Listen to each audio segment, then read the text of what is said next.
Assalamualaikum warahmatullahi wabarakatuh.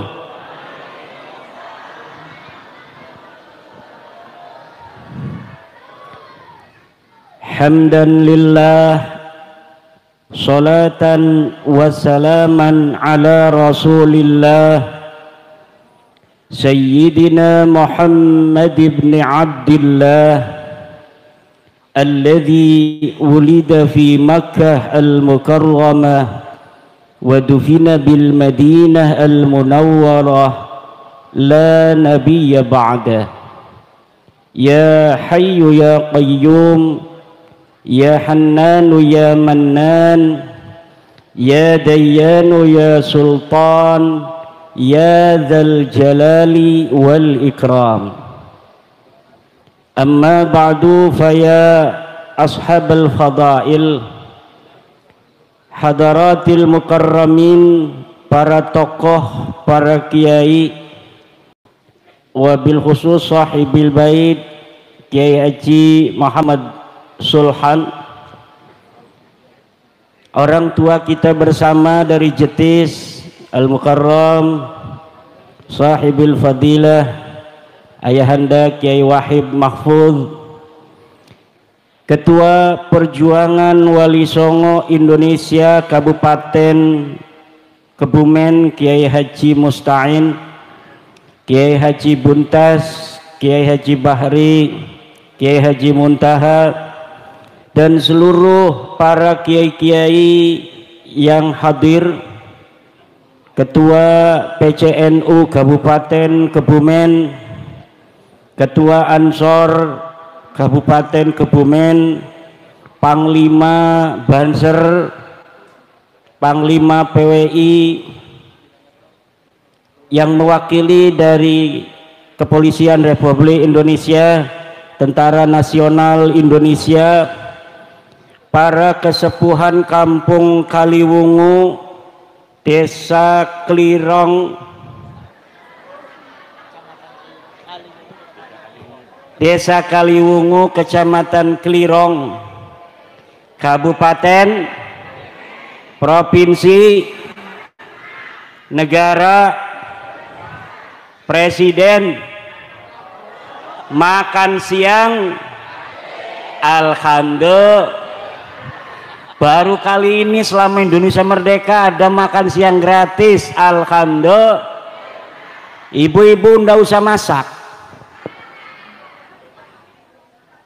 suaminya kasih aja makan siang Prabowo gitu, alhamdulillah.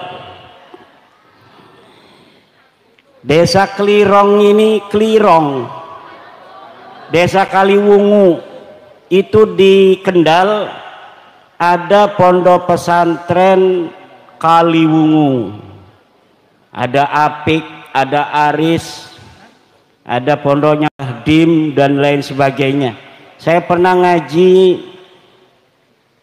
tafsir Jalalain dengan Asirul Jalil di Kaliwungu. Desa Kaliwungu, Kecamatan Klirong. Ini Klirong ini kali punya rong, terowongan. Jadi rong itu terowongan kan. Ini adalah jejak-jejak daripada kemegahan Kesultanan Mataram. Prajurit-prajurit Mataram itu zaman dulu sudah bisa membuat terowongan dari Mataram sampai Kebumen.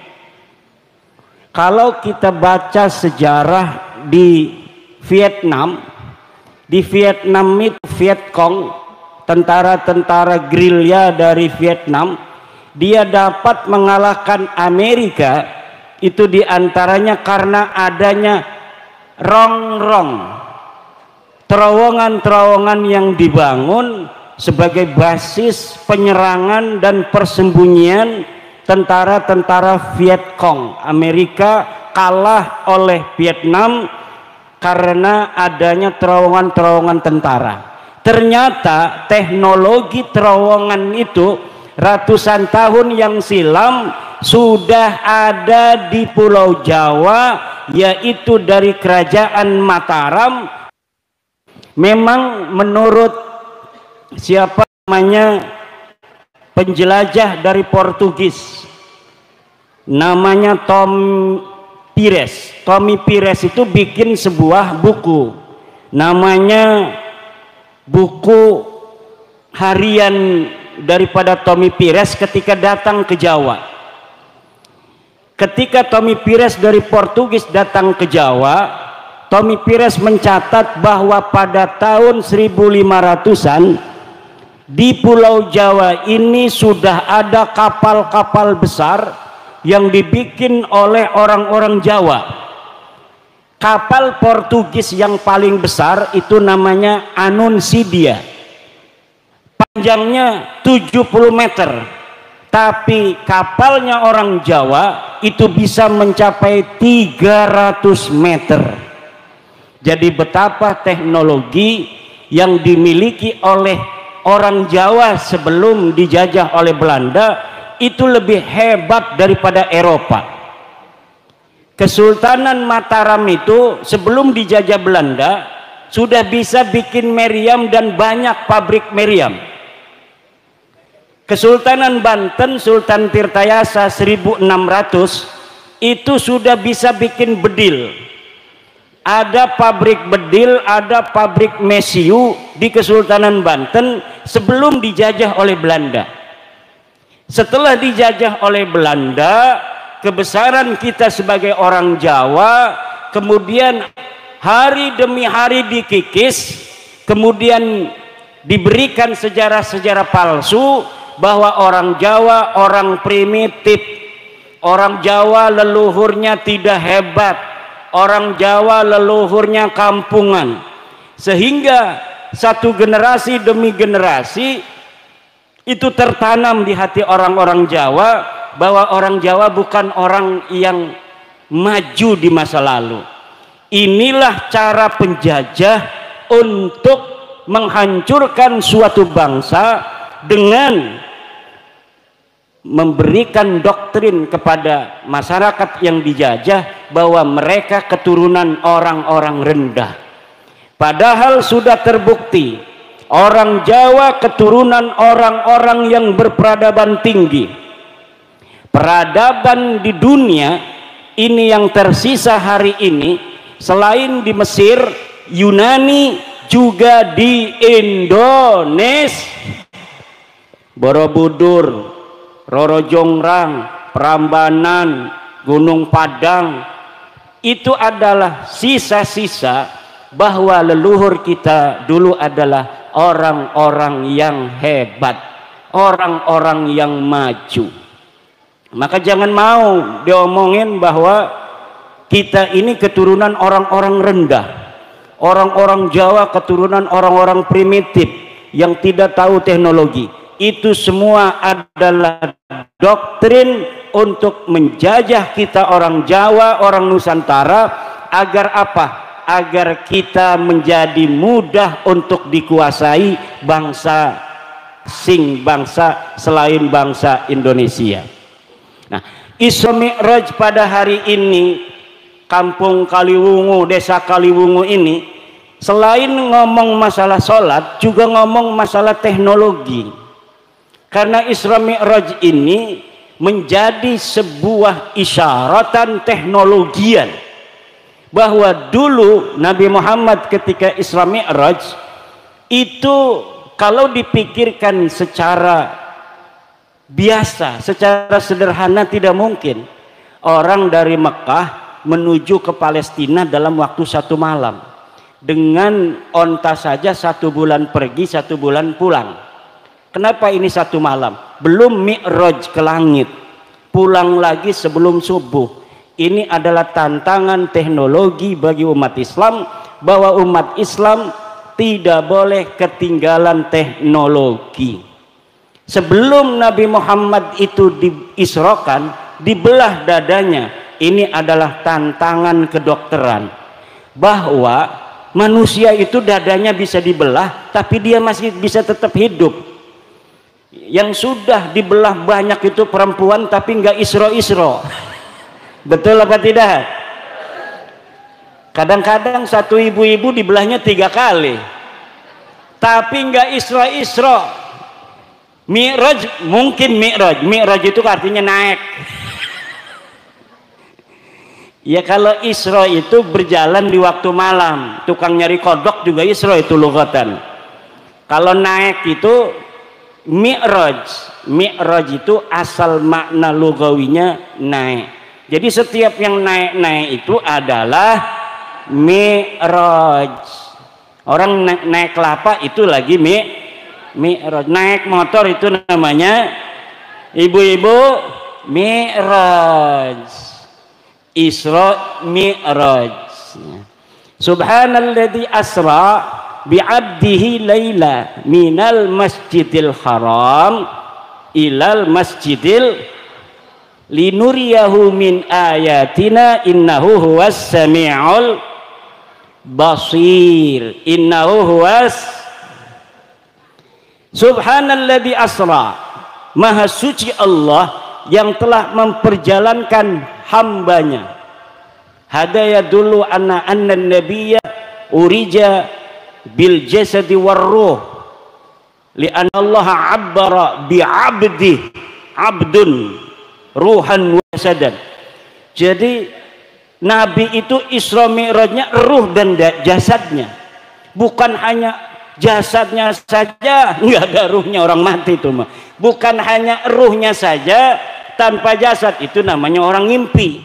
Tetapi Isra Mi'raj itu ruhan wa jasadan, ruh dan jasadnya. Falidzalika abbara bi subhanallah. Subhanallah ini adalah menunjukkan hal yang besar. Kalaulah Nabi itu Isra Mi'rajnya hanyalah ngimpi, nggak usah pakai subhanallah. Wong saya juga pernah ngimpi, betul apa tidak? Kita adanya di Kebumen, ngimpi ke Jakarta. Itu aneh apa tidak? Tidak biasa. Tidak usah pakai subhanallah.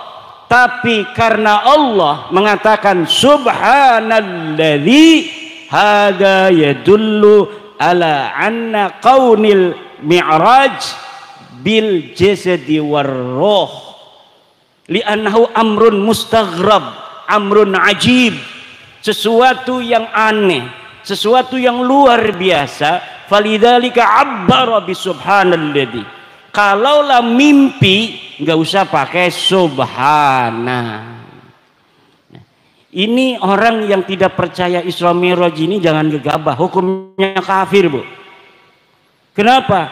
Karena dalilnya Isra itu qat'iyyud dilalah wa qat'iyyul wurud. Qat'i hukumnya. Kalau Mi'raj itu hanya fasek. Orang yang tidak percaya Nabi Muhammad itu Mi'raj jasad dan ruhnya itu fasik.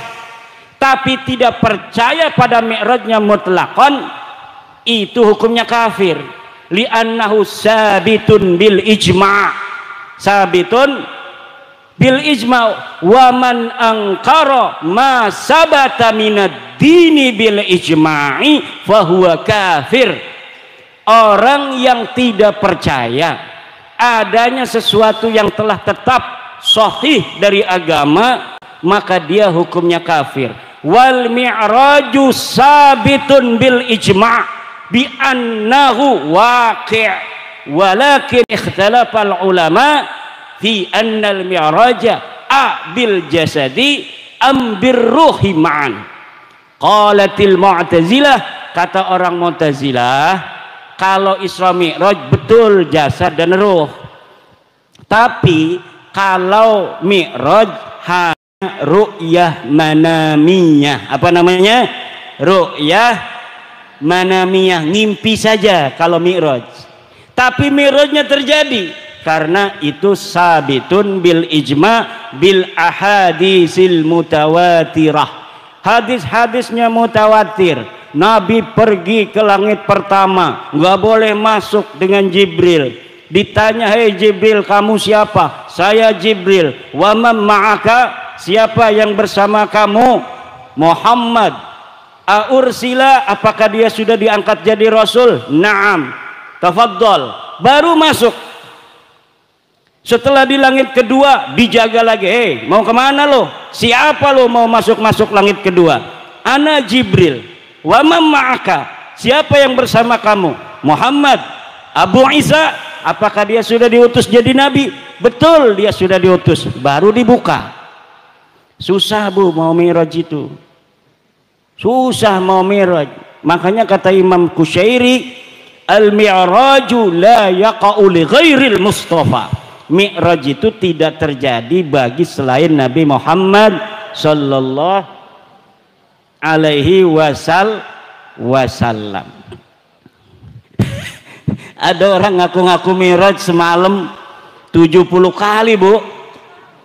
Orang ini namanya Faqih Muqaddam. Dia berkata, urijabi ila sama'i sab'ina marrah fi lailatin wahidah. Aku, kata Faqih Muqaddam, Mi'raj semalam itu 70 kali.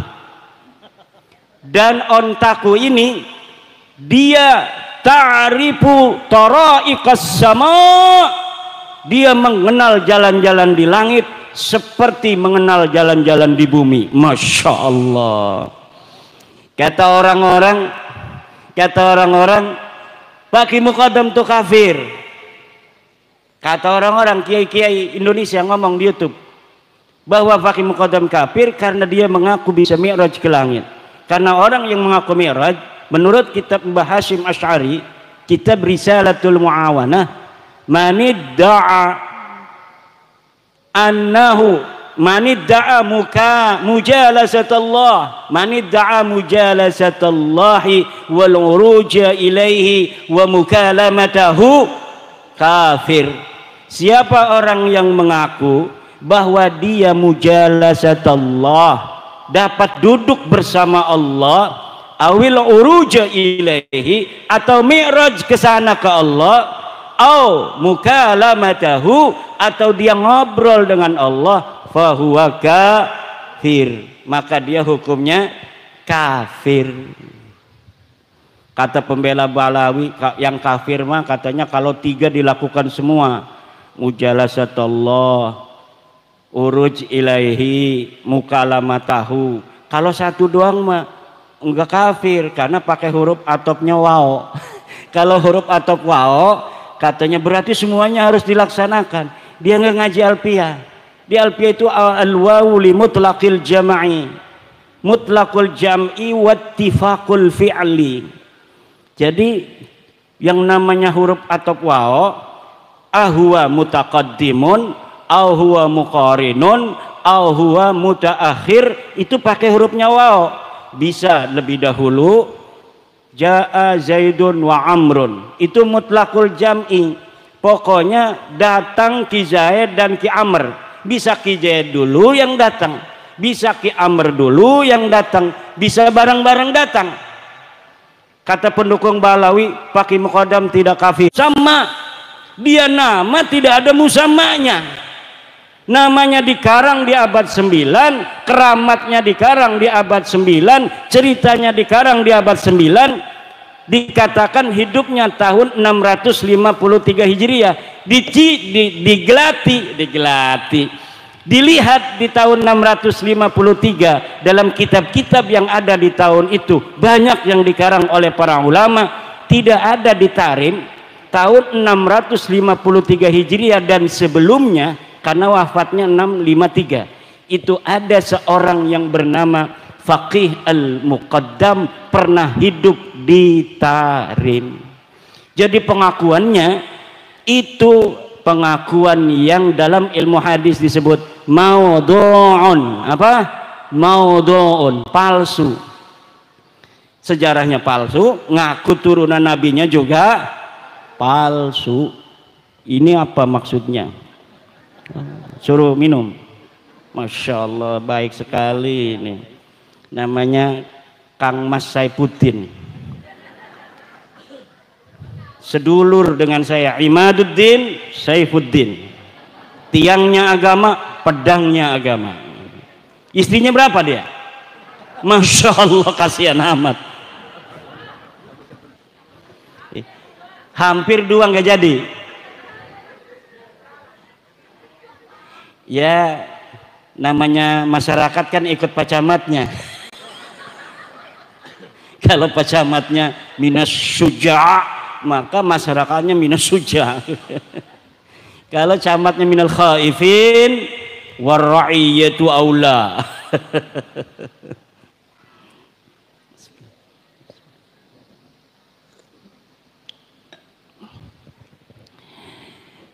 Saya ibu-ibu ngomong pakai muqaddam sebagai orang bayang yang tidak ada sejarahnya, tidak ada sosoknya, ini disangka dibayar oleh Cina katanya.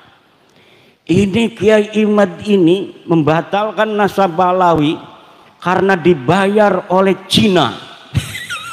Kata saya, urusannya apa Cina sama saya? Apa untungnya Cina itu sama batalnya nasab Balawi?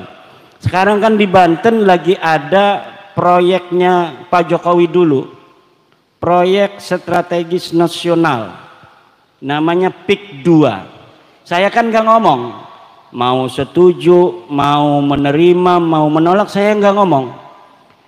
Itu banyak orang-orang yang musuh-musuh Pak Jokowi itu sekarang lagi menolak proyek strategis nasional PIK 2. Lalu karena saya diem aja, tuh lihat Kiai Imad, kalau nasab Habib aja dikejar, tapi adanya penjajah Cina katanya di Tangerang, Banten, dia diam saja. Aktivis-aktivis sudah menolak, tapi Kiai Imad diam saja. Itu tanda bahwa isu nasab ini dibayarin oleh Cina PIK 2 katanya. Bos, itu PIK 2 itu proyeknya Baklawi, bos. Aguan itu orang Cina, tapi yang ngejalanin proyeknya itu Baklawi, namanya Mu'annas Al-Aidid. Dia Baklawi, dia Kabib. Kalau saya ngelihat Baklawinya, saya langsung nolak. Tapi orang nolak, orang menerima itu harus tahu apa yang ditolak, harus tahu apa yang diterima. Jangan kita nggak ngerti apa-apa kita menerima, jangan kita nggak tahu apa-apa kita menolak. Saya nggak ngerti PIK 2 ini jenis kelaminnya apa, ini makhluk model apa ini PIK 2. Kenapa? Karena saya belum mendapat penjelasan sebenarnya seperti apa, proyeknya apa, manfaatnya apa, kerugiannya masyarakat apa kalau diterima. Kalau sudah ada ilmu koma bi an ilmu bipik wa PSN, baru kita boleh mengatakan menerima, boleh mengatakan menolak. Karena saya komisi fatwa, ketua komisi fatwa Majelis Ulama Indonesia Provinsi Banten, kemarin saya di SMS, Kiai hari Minggu tolong survei di PIK. Ini dari perintah MUI Banten. Nanti komisi fatwa yang menentukan secara maqasidus syariah apakah diterima ataukah tidak. Kata saya, buat apa kalau kita terjun ke lapangan tapi tidak tahu master plan-nya apa? Saya mohon dikirimkan dari PIK gimana, dari bapedanya gimana, dan alhamdulillah sudah dikirimkan baru kemarin di mobil. Saya baca, tinggal saya terjun ke lapangan, baru setelah kita tasawur.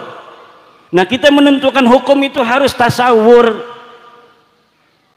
Al-hukmu bisyai'i far'un an tasawurihi. Menghukumi sesuatu adalah cabang dari tasawurnya. Kalau kita menghukumi sesuatu, menerima atau menolak, tanpa tahu tasawurnya, maka itu orang gendeng.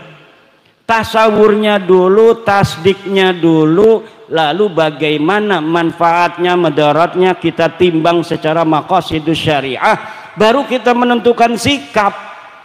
Tapi banyak orang yang kesusu, belum apa-apa menerima, belum apa-apa menolak. Lah harus ditimbang. Setiap proyek yang dijalankan oleh negara pasti tujuannya kesejahteraan rakyat, Bu. Kalaupun ada di bawah itu hal-hal yang tidak sesuai dengan aturan itu teknis lapangan, harus diselesaikan secara lapangan. Nah, kalau misalnya harus menunggu secara konvensional, itu Banten Utara yang sekarang mau dibangun itu kalau ngandalin Pemda kabupaten itu mungkin 100 tahun lagi baru bisa dibangun. Makanya ibu-ibu kalau ada pembangunan dari pemerintah, terima dulu, nanti dilihat madarat manfaatnya, jangan nolak aja, nanti nggak maju-maju. Pak Camat mau bikin jalan, nih apa nih tujuan Pak Camat, kita tolak karena mungkin Pak Camat ini mau nyari untung. Jangan begitu, maslahatnya buat rakyat, maslahatnya buat masyarakat. Jadi sekali lagi, bahas nasab ini bukan karena sesuatu hal di lain kita. Ini adalah intern Nahdlatul Ulama. Karena yang masih percaya Habib putune Nabi ku ya cuma NU. Wong liyan mau wis ora percaya Habib iku putune Nabi sing jaman bengen. Muhammadiyah iku ora percaya Habib putune Nabi sing bengen. Makanya Muhammadiyah sugih 300 triliun duit-duite ga. Muhammadiyah duit-duite 300 triliun Bapak. Al-Irsyad orangnya sekarang intelek. Kenapa Al-Irsyad itu intelek, kaya? Karena mereka sing bengen wis ora percaya Habib putune Nabi. Lah wong NU masih makanen bae. Nang apa? Duitnya kaken didawi. Wong ngaku putune Nabi tapi akhlake adoh karo Kanjeng Nabi ku dadi bingung. Lah lamun kita ngedeleng Gus-gus ki ya, anaknya kiai akhlake kayak kiai. Tawadu, ngajine kewekel, sampai diajarine kedudu nang abae, dilempar ning pondok sejen. Supaya apa dilempar ning pondok sejen? Supaya ngerasani premen dadi santri. Mangan asal lana, turu asal turu, ngising asal ngising. Iku santri. Lah anak kiai didokoni pondok sejen iku supaya ngerasani ari ilmu mah kiai negake ilmune, tetapi dudu hanya ilmu. Adoh saring wong tua niku membentuk karakter, adoh karo wong tua membentuk kemandirian. Weruh artine anane wong tua iku berharga lamun anak kita wis mondok Bu. Kalau anak kita dipondokin, dia akan merasa bahwa orang tua itu penting. Kikang Saipuddin bolak-balik melulu rabi masih ci remen Mbak, hampir 2 aja rabi nih kini ngarep ki. Iya rabi nih ya, endi rabi nih Kang Saipuddin. Hati-hati dua laki ganteng makenen ki aja dilepas mekonon baik. Kalau lamun arep ning Banten maning kudu dibaturi, bukan kecantolong Banten. Kayak kita ki didampingi bae nang rabi karena weruh wong Kebumen ayu-ayu, bukan kecantolong Kebumen ngaku nih kundi rabi kita nih kandika. Alhamdulillah berarti disayangi nang rabi, dudu rabi watir, dudu disayang. Ligane mewatir dudu sayang. Ibu bapak hadirin ma'asyiral muslimin rahimakumullah, karena orang NU ini percaya dengan adanya keturunan Nabi, bahwa turunan Nabi ila yaumil qiyamah ada. Turunan Nabi walaupun dari jalur Siti Fatimah perempuan, bagi kita Nahdlatul Ulama itu tetap dianggap keturunan Nabi. Sampai kiamat nanti Imam Mahdi akan muncul dari keturunan Siti Fatimah radhiyallahu anha. Engkau bu kiamatku anak perang besar. Wong Banten, wong Kebumen jadi siji di bawah bendera Imam Mahdi. Siapa namanya? Imam Mahdi. Iki putune Kanjeng Nabi. Arane Muhammad. Abahe Abdullah. Lahir ning akhir zaman. Perang ngelawan orang-orang kafir, di bawah bendera la ilaha illallah Muhammadur Rasulullah. Iki yang akan menjadi panglimanya adalah cucu Nabi asli pakai sod. Makanya kalau sekarang ini Bu, kita biarkan orang-orang yang bukan turunin Nabi ngaku-ngaku putune Nabi, iki bahaya. Karena engkone anak uang ngaku-ngaku Imam Mahdi palsu, ngaku Imam Mahdi padahal dudu Imam Mahdi. Darane ngajak ning surga, ligane ngajak ning neraka. Bahaya. Maka wajib yang bagi likulli ahadin ayyakuna lahu ghiratun fi hadan nasabi syarifi hatta la yantasiba ilai ahadun illa bihaqqin, qalahu Ibnu Hajar al-Haytami. Wajib yang bagi bima'nal wujub, wajib bagi siapa saja untuk mempunyai kecemburuan akan nasabnya baginda Nabi, sehingga tidak ada yang berani ngaku-ngaku putune Nabi illa bihaqqin, kecuali dengan hak. Apa maksud illa bihaqqin? Pertama, harus bisa dibuktikan secara ilmu nasab. Coba deke ngaku aran-arane putune Nabi ku sapa-sapa. Oh je Pulan bin Pulan bin Pulan bin Pulan. Analakan ing kitabe. Wah, iki kabib-kabib wis tak teliti Bu. Lakan ing kitab-kitab ngaku putune Nabi ning Indonesia. Dheweke teka 100 tahun sing wingi ngaku ning Indonesia teka iku putune Kanjeng Nabi. Wong Indonesia ngormati. Duwe ayam siji dinekno, duwe wedhus siji dinekno, duwe rabi kadang-kadang dinekno. Nah, untuk bila ligane barang diteliti dudu putune Nabi. Dudu putune Nabi. Iki wis tak teliti-telitian taman bahwa kabib-kabib iku bin Syihab bin Semit, Topik Segap, Lutfi bin Yahya iku dudu putune Kanjeng Nabi, putune Ubed arane. Mang Ubed iku digelati ning sejarah laka arane laka uwong. Laka arane laka uwong.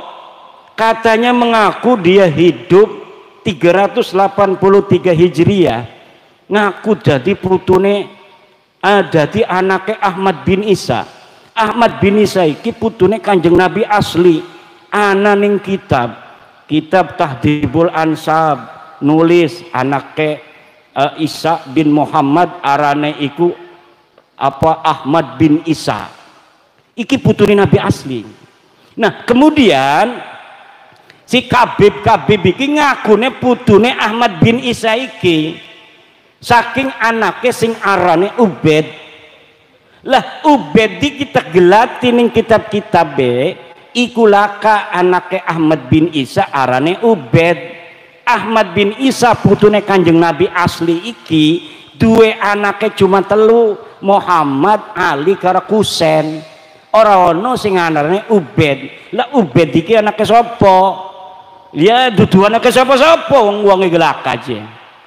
Uli nulis-nulis doang. Sikiki misale ana wong pengen ngaku putune Sunan Gunung Jati. Arane Saifuddin, misal. Contoh doang. Arane Saifuddin. Cuma deke inget aran abai doang. Abai emang Saifuddin ku sapa? Misale Sahrudin ya. Saifuddin bin Sahrudin. Kan Sunan Gunung Jati 500 tahun sing wingi. Lah orang urus sapa-sapa diukur nang deke otake cerdas.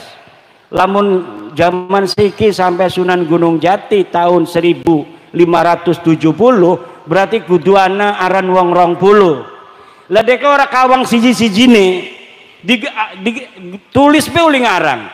Saifuddin bin Sarudin bin Samsuddin bin Nasruddin bin Jalaluddin bin Khairuddin sampai bin Sunan Gunung Jati, tidak berdasarkan cerita sejarah yang asli, tidak berdasarkan kitab nasab, ora takon-takon wong Banten premen nasabe wong Banten, ora takon-takon wong Cirebon premen nasabe wong Cirebon ning Sunan Gunung Jati.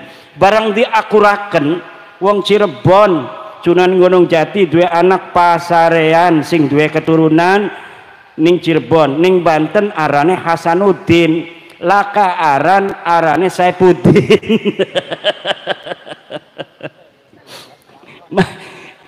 Iki mang jere mang Saifuddin si kiki ngakuni Sunan Gunung Jati deke Saifuddin bin Anu bin Saifuddin maning bin Sunan Gunung Jati. Pas diteliti kepada manuskrip asli yang ada pada tahun 1500 Masehi, Sunan Gunung Jati dua anaknya lanang roro ning Cirebon siji sing duwe keturunan arane pasarean nurunaken keluarga buntet Gus Abbas ketua umum PWI LS. Ning Banten nurunaken Maulana Hasanuddin dua keturunan para raja-raja Banten. Laka anak Sunan Gunung Jati arane Saifuddin. Lah iki kira-kira diterima ta boten ku? Mang Saifuddin ngaku putune Kanjeng Nabi, putune Sunan Gunung Jati setelah 550 tahun dari hidupnya Sunan Gunung Jati. Sementara kitab-kitab yang ada menerangkan anak yang berketurunan laki-laki dari Sunan Gunung Jati cuma Pangeran Pasarean dan Maulana Hasanuddin Banten. Pasti ki aran Saifuddin ngakune Saifuddin niki anak Sunan Gunung Jati mbeke lahir di dokoning perahu, kemudian di tengah kening laut kegawa sampai kali manjing ning Kebumen, terus barang wis manjing ning Kebumen dijukut nang wong Kaliwungu ko makame digawe nang Kang Saifuddin makame ning Kaliwungu, makam Pangeran Saifuddin bin Sunan Gunung Jati Syarif Hidayatullah. Ya wong ari sing bloon mah percaya banget. Wih jere wong-wong lian sing ora percaya, wah iki palsu iki aja suudon ning wong Islam kudu husnudon. Wis dipercaya be menawi teh bener, bukan duraka kewalet sirah ning Mang Saifuddin. Lah siki ge mengkonon, Bu. Saya bawa dalil nih bahwa pengakuan KB Balawi sing ngaku putune Nabi itu palsu. Deke ngaku ning tahun 895 mulai ditulis oleh Ali Asakron. Ali Asakron iki buyute Habib Sihab segala macam iku, Habib Rijik, Habib Bakar kayak iku buyute arane Ali Asakron nulis kitab putune Nabi tahun pira 895 Hijriah. Tahun 895 Hijriah merenekakan kuis pirang tahun 500 tahun Bu wis ngakune. Bener ora pengakuan tahun 895 ki? Bener ngakune ku. Kitabnya sampai sekarang bisa dibaca. Kitab Al-Burqatul Musyiqah karangan Ali Asakron. Nah, sebelumnya ini di tahun-tahun 895 iki akeh kitab nasab sing wis ditulis. Anak putune Nabi ku kitabe wis ditulis sing abad keloro Hijriah. Abnaul Imam fi Misra Wassam abad keloro Hijriah. Ditulis Ibrahim Toba tahun 199 Hijriah. Nasabu Quraisy abad keempat. Siri Silsilatil Alawiyah abad keempat. Tahdibul Ansab abad kelima. Muntaqilatut Talibiyah abad kelima. Al-Majdi abad kelima. Sajarah Mubarakah abad ke-6. Al-Asili abad ke-7. Al-Fahri abad ke-7. As-Sabatul Musal abad ke-8. Umdatul Talib As-Sugra, Umdatul Talib Al-Kubra abad ke-9. Dari mulai abad ke-9 sampai abad ke-3 ke-4 itu tidak ada Ahmad bin Isa ditulis punya anak namanya Ubed. Makanya mereka tidak bisa jawab sampai sekarang karena saya punya kitabnya. Kitab akeh, deke orang dua kitab. Ngadu-ngadune kula diadu karo Nawawi. Syekh Nawawi telah berkata di dalam kitabnya. Syekh Nawawi ku anaknya Kiai Umar.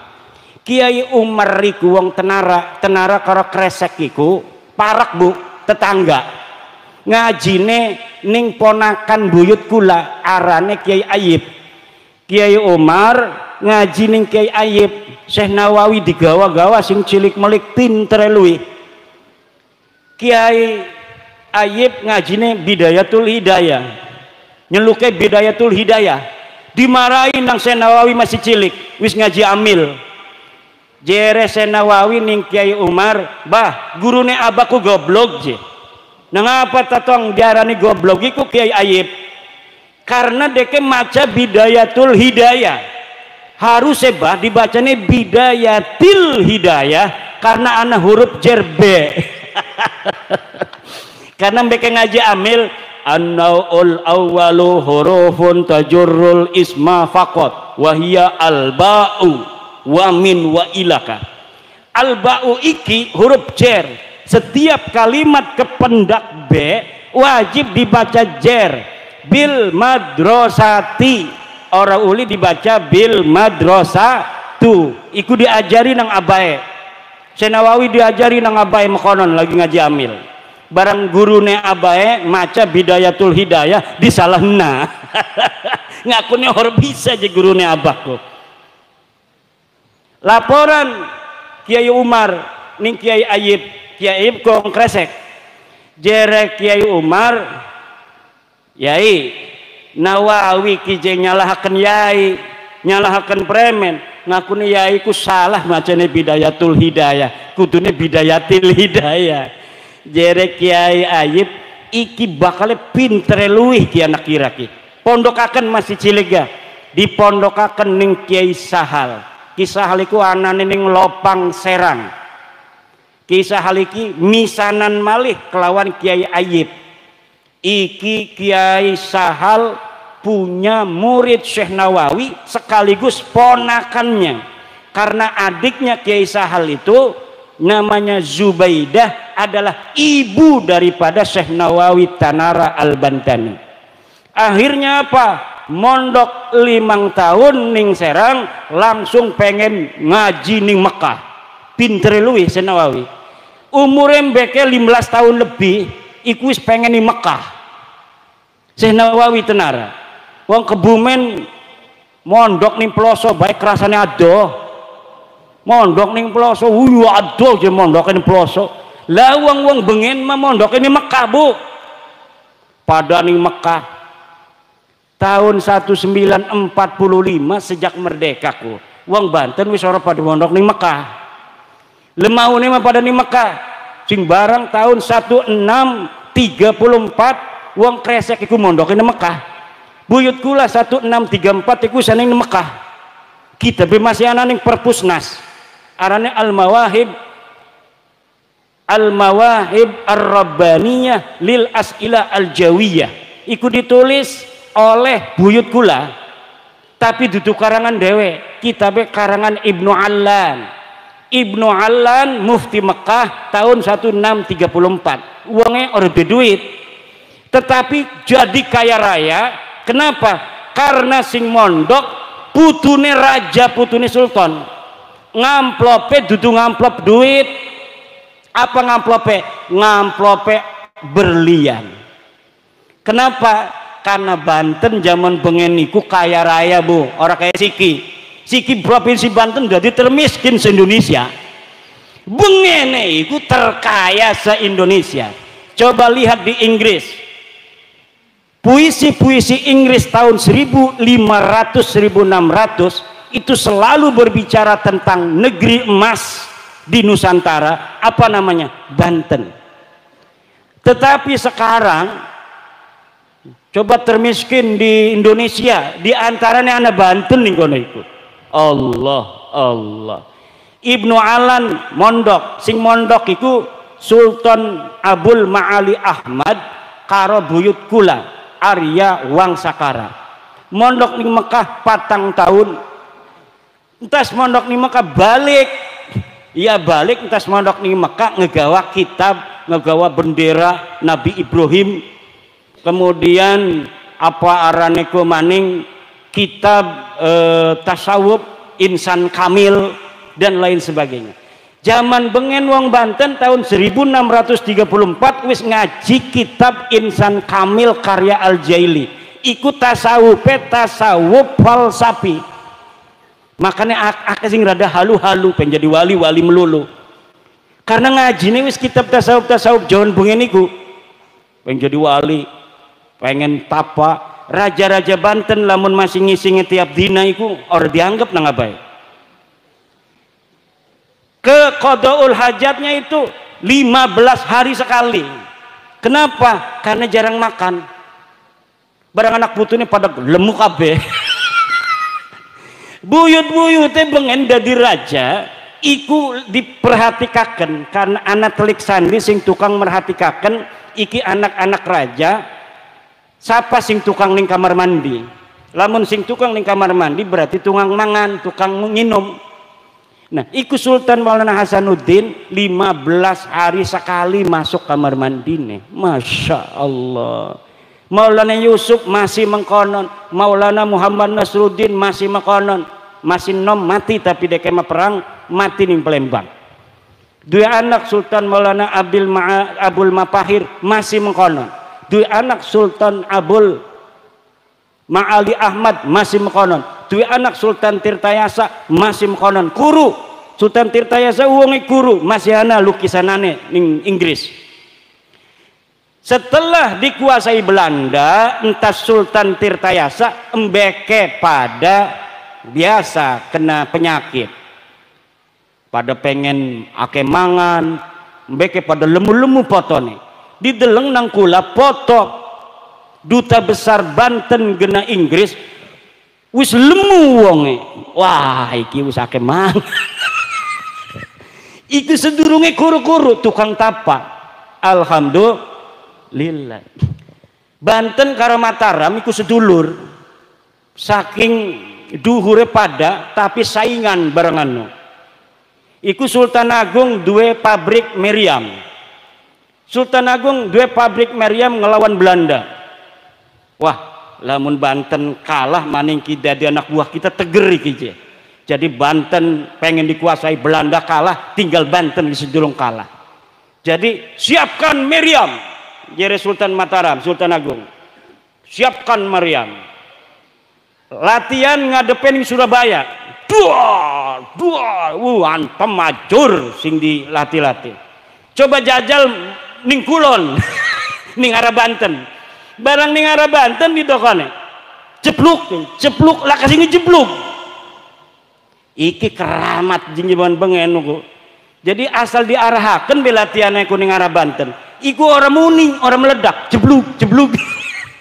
Iki masih ana ning buku historia sejarawan. Coba deleng ning apa arane internet. Mataram serang Banten, meriamnya nggak ngejebluk-jebluk. Itu masih ada sampai sekarang. Yang nyatet siapa? Apakah orang Banten? Enggak, orang Banten nggak tahu apa yang terjadi di Mataram. Zaman bengen lah ke medsos. Jadi ku wong Mataram dewek sing nulis.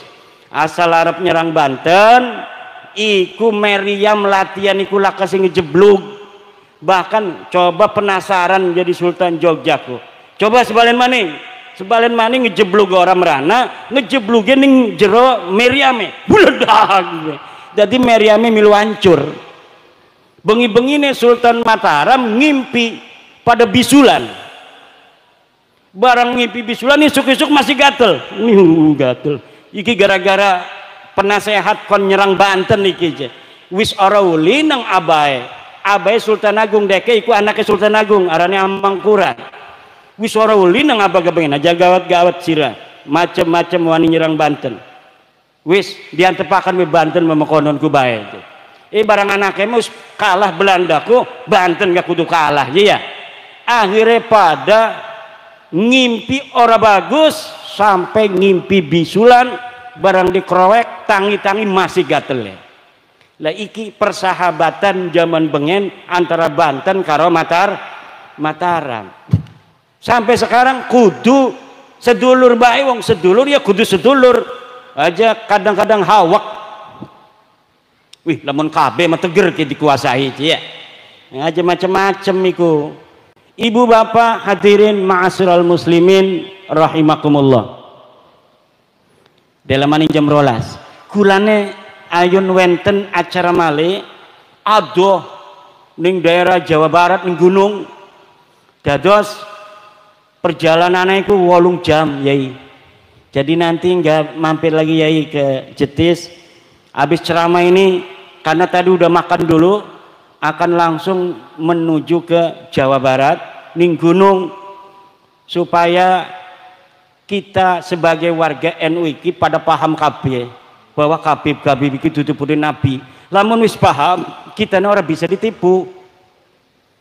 Kadang duit 200.000 teka Habib yai minta uang buat haul Rabi mah nginte be marah-marah awas dinekakan tabok ya awas dinekakan tabok ligane kiai mah karena hatine alus dinekakan bae wis Rabi marah-marah setan doang Rabi ki ora demen ning putune Rasul ya siki mah menanya ora bisa maning dikononakenku wah anak kiai dijaluki 40 juta iku ning Purbalingga ning Banyumas dijaluki 40 juta dinekno bareng teka maning wis ana kajian kula bahwa Habib dudu putune nabi ngejaluk 40 juta maning dheweke pura-pura edan kiai nek Kiai Imad pahlawanku Kiai Imad pahlawanku dadine liki siapa Habib kabur stres di wong iki ya iku daripada 40 juta hilang lebih baik kedeleng stres makanya ibu-ibu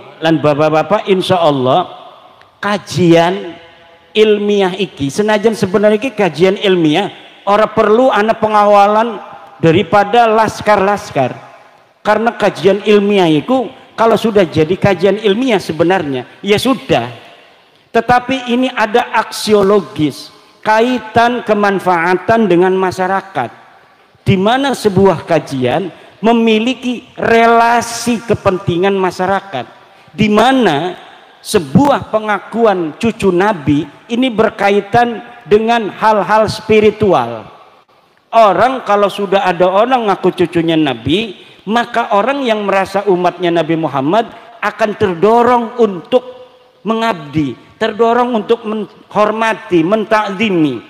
Nah, dari pengakuan ini oleh sebagian orang dimanfaatkan untuk memeras, untuk membohongi, untuk mengeksplorasi, untuk menguasai dan lain sebagainya. Sejarah dipalsukakan meneng bae lah kasing wani. Wis weruning desane iku laka Mbah bin Yahya. Tiba-tiba ana sing ngomong iki ning kene ana makame bin Yahya. Lah kasing wani kiyaine gawut dining putune Kanjeng Nabi. Kawin karo sapa mrene iku digawa sapa. Lamun laka sejarah mekonon wis iku berarti makam palsu. Apa tujuanane? Tujuannya deke supaya diaku nang wong kono. Engkone wong konone ngerasa oh iki ki bengen sing mendirikan kampung kita. Karena ku diucapaken ning konone Umar bin Yahya wafat tahun 1500. Sedang siki wis 2025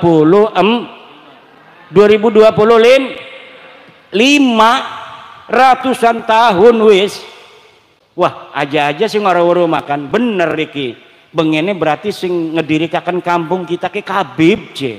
Arane Umar bin Yahya kumbuktine makamnya nang kono. Jadi barang teka wong ngaku putune Umar bin Yahya iki, wah tuh wong kampung Kaliwungu pada ngormati kabeh. Ikilah pendiri daripada kampung kita ki je, anak putuneku dihormati. Ana sing mai lepet, ana sing mai sintrong, ana sing mai duren, ana sing mai duit, ana sing wis segala-gala. Balik dheweke, "Hoi, mobil penuh, alhamdulillah." Ku supaya makanan ku bu nipu-nipuneku. Sedang wong Jawa iki diajarine tata krama, terima kasih ning wong sing wis pernah berjasa. Man lam yaskurin nasa lam yaskurillah. Orang yang tidak bersyukur kepada manusia, dia tidak bersyukur kepada Allah. Jadine wong kita kene mah nang apa uang baik-baik iku sing nyaman bengen abae anaknya dihormati karena ngerasa terima kasih ning abah tuane bengen. Nangapa anak-anak kiai gampang dihormati nang para wong desa karena inget abae bengen gitu badan. Nah siki anak wong ngaku putune nabi komo pisan wong anak kiai be dihormati komo ngaku putune Kanjeng Nabi. Lamun uangnya bener putune Nabi izin, ketika dia ketahuan cucunya Nabi dia malu menyembunyikan diri nggak ngaku-ngaku. Lamun putu asli ciri-cirinya makonon, lamun putu palsu mbek keteka assalamualaikum ana Ali bin Husain bin Yahya ana min dzurriyyati Rasul ana min ahli bait ana mau haul ana akan ngundang para ulama habaib. Biasanya habisnya 40 sapi 500 kambing. Udah kiai sapi aja 2, kiai sapi aja 2. Kalau kiainya model saya nggak punya duit aman. Tapi kalau kiainya model Kiai Wahib yang banyak duitnya, waduh, sapi minimal mintanya 2, 1 dikasih itu. Gitu badan. Kalau datang ke saya yang nggak punya duit ya susah. Tapi kalau kiainya yang punya duit, mahabbah kepada nabinya tinggi, gampang dibohongi, gampang tipu. Bapak Camat pengen naik jadi bupati, insya Allah tidak pakai partai lagi, nanti akan jadi bupati. Kata Pak Camat, goblok lo, orang jadi bupati harus punya partai. Katanya nggak usah, nanti akan jadi bupati sendiri, paling jadi PJ itu. Tapi ada maharnya Pak Camat, maharnya itu cukuplah kalia, karena bupati paling kalia. Tapi kalau presiden mau nyalon presiden datang kepada cucu Nabi, Allah, masya Allah, alhamdulillah, khair, Alphard, mintanya Alphard itu kalau calon presiden begitu. Tapi kalau calon lurah ya biasalah motor Honda gitu. HP kalau pengen jadi RT itu.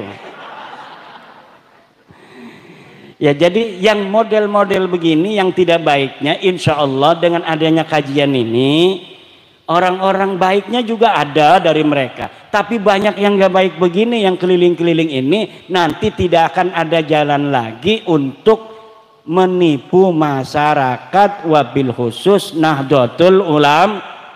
Karena kalau orang Muhammadiyah wis ora percaya sing bengen makanya sugi-sugi. Wong Al-Irsyad ora percaya, wong HTI ku ora percaya, wong PKS ku ora percaya senajan sikine baturan kayak kuma kepentingan politik, atine mah dek ora percaya. Tapi wong NU senajan sejen pilihan presidene, senajan sejen partai ye, lamun ana wong aku turunan Nabi, iku pasti dihormati. Kenapa? Karena cinta kepada baginda Nabi.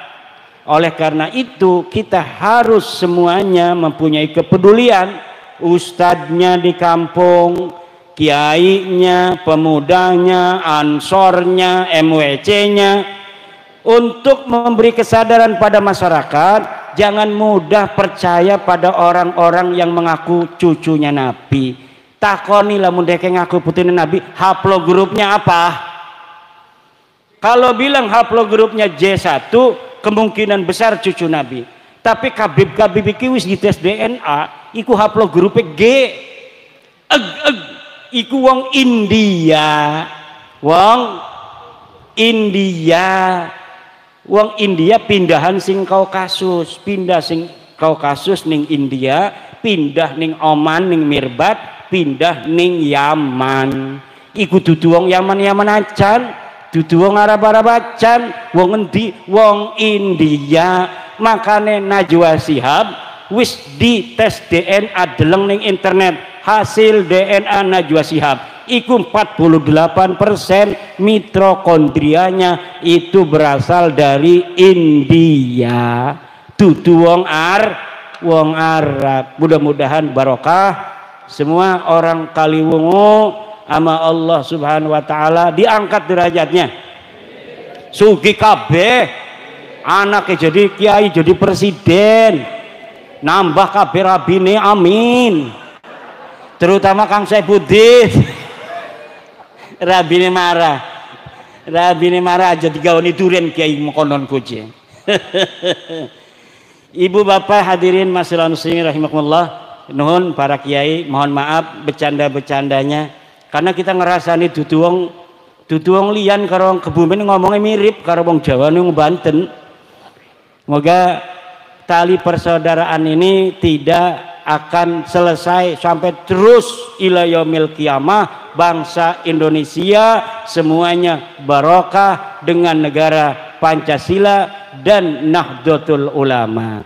Wallahu huwal muwaffiqu ila aqwami thoriqin. Wassalamualaikum warahmatullahi wabarakatuh.